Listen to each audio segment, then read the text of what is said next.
Assalamualaikum warahmatullahi wabarakatuh. Nama saya Iis Ismayanti dari kelompok 5. Saya akan menjelaskan mengenai dana pensiun.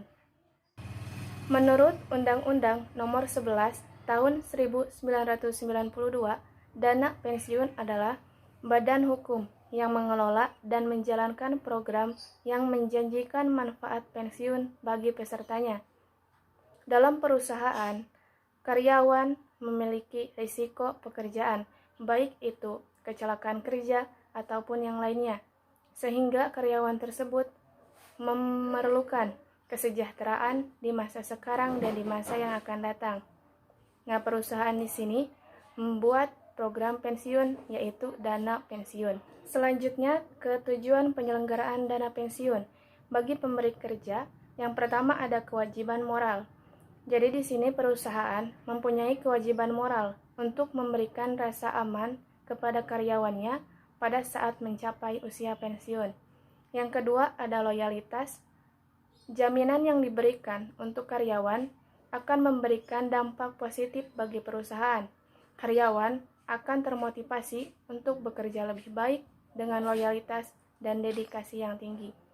Yang ketiga ada kompetisi pasar tenaga kerja. Dengan memasukkan program pensiun, diharapkan perusahaan akan memiliki daya saing dan nilai lebih dalam usaha mendapatkan karyawan yang berkualitas dan profesional di pasar tenaga kerja. Tujuan penyelenggaraan dana pensiun bagi karyawan yang pertama, rasa aman terhadap masa yang akan datang. Jadi, karyawan mengharapkan mendapat jaminan ekonomis karena penghasilan yang ia terima memasuki masa pensiun. Yang kedua, ada kompensasi yang lebih baik. Karyawan mempunyai tambahan kompensasi meskipun baru bisa ia nikmati pada saat mencapai usia pensiun atau berhenti bekerja. Asas dana pensiun. Yang pertama, ada penyelenggaraan dilakukan dengan sistem pendanaan.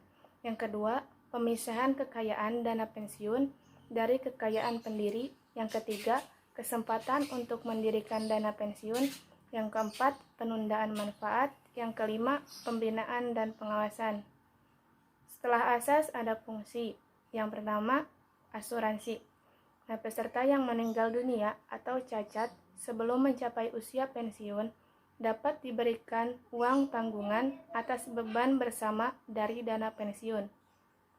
Yang kedua, ada tabungan. Himpunan iuran peserta dan iuran pemberi kerja merupakan tabungan untuk dan atas nama pesertanya sendiri. Yang ketiga, pensiun. Seluruh himpunan iuran peserta dan iuran pemberi kerja serta hasil pengelolaannya akan dibayarkan dalam bentuk manfaat pensiun sejak bulan pertama setelah mencapai usia pensiun selama seumur hidup peserta. Norma dana pensiun.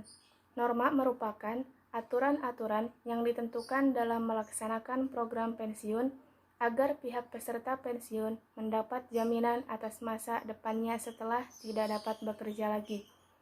Norma perhitungan manfaat pensiun, uang pertanggungan, nilai tunai, serta tata cara pembayarannya ditetapkan. 1.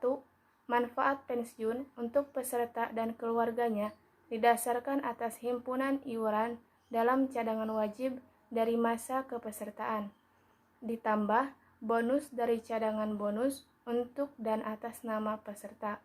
Yang kedua, uang pertanggungan diberikan kepada keluarga dari peserta yang meninggal dunia atau cacat sebelum mencapai usia pensiun, didasarkan atas jumlah iuran yang seyogyanya terkumpul pada saat peserta tersebut mencapai usia pensiun. Yang ketiga, nilai tunai bagi peserta yang berhenti sebelum mencapai masa kepesertaan 3 tahun hanya didasarkan atas himpunan iuran sendiri, ditambah bonus dari cadangan bonus. Yang keempat, bagi peserta yang berhenti setelah 3 tahun, perhitungan nilai tunai didasarkan atas himpunan iuran sendiri dan iuran pemberi kerja serta bonus. Yang kelima, pembayaran manfaat pensiun, uang pertanggungan dan nilai tunai ditujukan kepada peserta atau ahli waris peserta ditunjuk dalam sertifikat dana pensiun. Untuk penjelasan lebih lanjutnya akan dilanjutkan oleh teman saya Munawaroh dan Randy Prayoga. Assalamualaikum warahmatullahi wabarakatuh. Perkenalkan, nama saya Munawaroh. Di sini saya akan menjelaskan tentang jenis-jenis data pensiun. Jenis-jenis data pensiun terbagi menjadi 4, yaitu data pensiun normal, data pensiun dipercepat, data pensiun ditunda, data pensiun cacat. Data pensiun normal yaitu pensiun yang diberikan untuk karyawan pada usia yang telah mencapai pensiunannya yang ditetapkan oleh perusahaan. Data pensiun dipercepat yaitu pensiun yang diberikan kepada karyawan karena kondisi tertentu, misalnya pengurangan pegawai pada perusahaan tersebut. Data pensiun ditunda yaitu pensiun atas permintaan karyawan yang batas usia pensiunnya belum mencapai batas pensiun. Data pensiun cacat yaitu pensiun yang diberikan karena sebuah kecelakaan sehingga dianggap tidak mampu lagi untuk dikerjakan pada suatu perusahaan tersebut. Kelembagaan dana pensiun terbagi menjadi 2, yaitu dana pensiun pemberi kerja atau diartikan sebagai DPPK, dibentuk oleh orang atau badan pengusaha yang mempekerjakan karyawan. Kelembagaan dana pensiun lanjut bisa dilihat di pasal 1 butir 4 bahwa dana pensiun lembaga keuangan adalah dana pensiun yang dibentuk oleh bank atau perusahaan asuransi jiwa.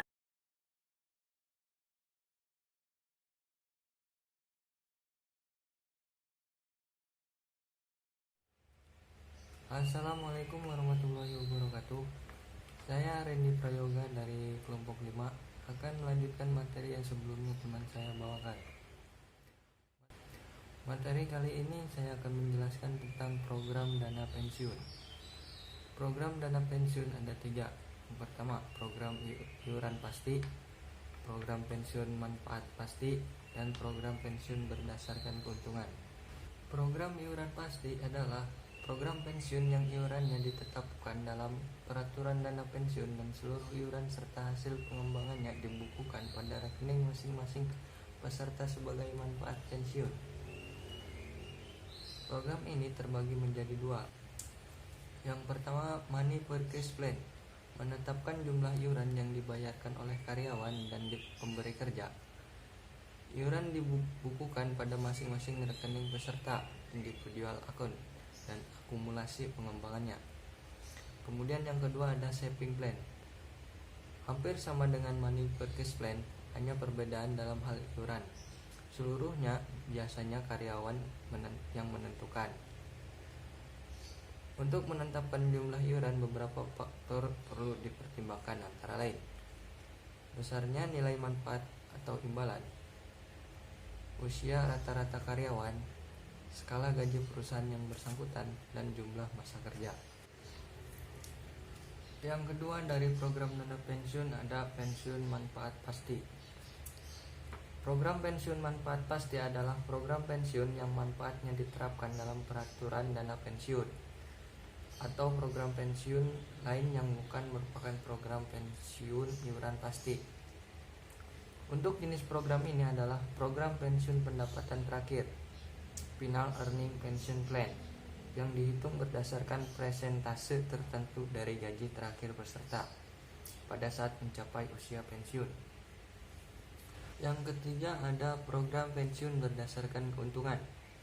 Program pensiun berdasarkan keuntungan adalah program pensiun iuran pasti dengan iuran hanya dari pemberi kerja yang didasarkan pada rumus yang dikaitkan dengan keuntungan pemberi kerja.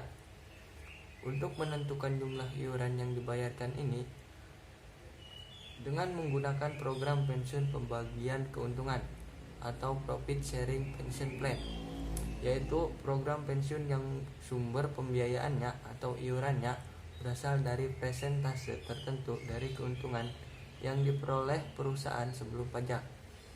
Iuran berubah-ubah setiap tahun tergantung laba perusahaan. Materi selanjutnya ada metode pembayaran dana pensiun.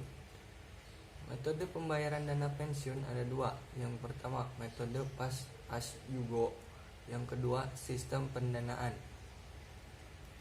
Yang pertama metode pass as you go atau current cost method adalah pemberi kerja hanya membiayai manfaat pensiun seseorang karyawan atau peserta begitu diperlukan di luar gaji terakhir. Ciri-ciri metode ini adalah: 1. Tidak terdapat ketentuan mengenai besarnya manfaat pensiun. Yang kedua, manfaat tidak ditetapkan dan belum dijanjikan. Yang ketiga, pensiun merupakan bagian kecil dalam kaitannya dengan kegiatan usaha. Kemudian yang kedua, metode sistem pendanaan atau funding system. Penghimpunan dana dilakukan agar dapat dipakai untuk pembayaran manfaat pada masa yang akan datang. Sistem pendanaan dibedakan dalam dua bentuk. Yang pertama, single premium funding atau unit benefit method adalah biaya setiap program untuk suatu tahun tertentu ditentukan dengan faktor anuitas, deferred annuity factors, untuk menetapkan nilai sekarang dari pensiun tahunan peserta setelah memperhitungkan masa kerja. Yang kedua, level premium funding adalah metode pendanaan yang dirancang untuk menghindari kenaikan biaya pensiun yang terjadi pada saat usia peserta semakin bertambah pada saat kenaikan gaji. Selanjutnya ada peranan dana pensiun. Dana pensiun dapat berperan secara aktif dalam pembangunan sebagai salah satu lembaga keuangan penghimpun dana, sekaligus membantu meningkatkan pertumbuhan ekonomi dan penyediaan lapangan kerja. Kelemahan dana pensiun. Dalam dana pensiun ada beberapa kelemahan. Yang pertama, belum ada ketentuan yang mengatur hal-hal yang mendasar untuk menjamin terpenuhinya hak dan kewajiban para pihak penyelenggara program pensiun. Yang kedua, pengelolaan YDP masih banyak yang kurang profesional. Ketiga, arahan investasi kurang jelas dan kurang konsisten terhadap pencapaian tujuan program pensiun. Keempat, banyak investasi dilakukan pada aktiva tetap yang kurang produktif, tidak cepat menghasilkan. Yang kelima, arahan administrasi keuangan sebagai pedoman penata usahaan kekayaan dana pensiun kurang dipersiapkan dengan baik. Keunggulan dana pensiun. Yang pertama, pengelola yang ditunjuk seyogianya profesional, loyal, jujur, serta mampu menyusun rencana dan berpikir jangka panjang. Yang kedua, sesuai Undang-Undang Nomor 11 Tahun 1992, dana pensiun disebabkan dari pajak penghasilan. Dengan demikian, para peserta dapat menikmati manfaat pensiun sekurang-kurangnya 15% lebih tinggi dari manfaat program lain. Ketiga, seluruh himpunan iuran dan hasil pengelolaan kekayaan investasi dibagikan kepada peserta atau ahli warisnya secara pro rata menurut jumlah iuran dan masa kepesertaannya.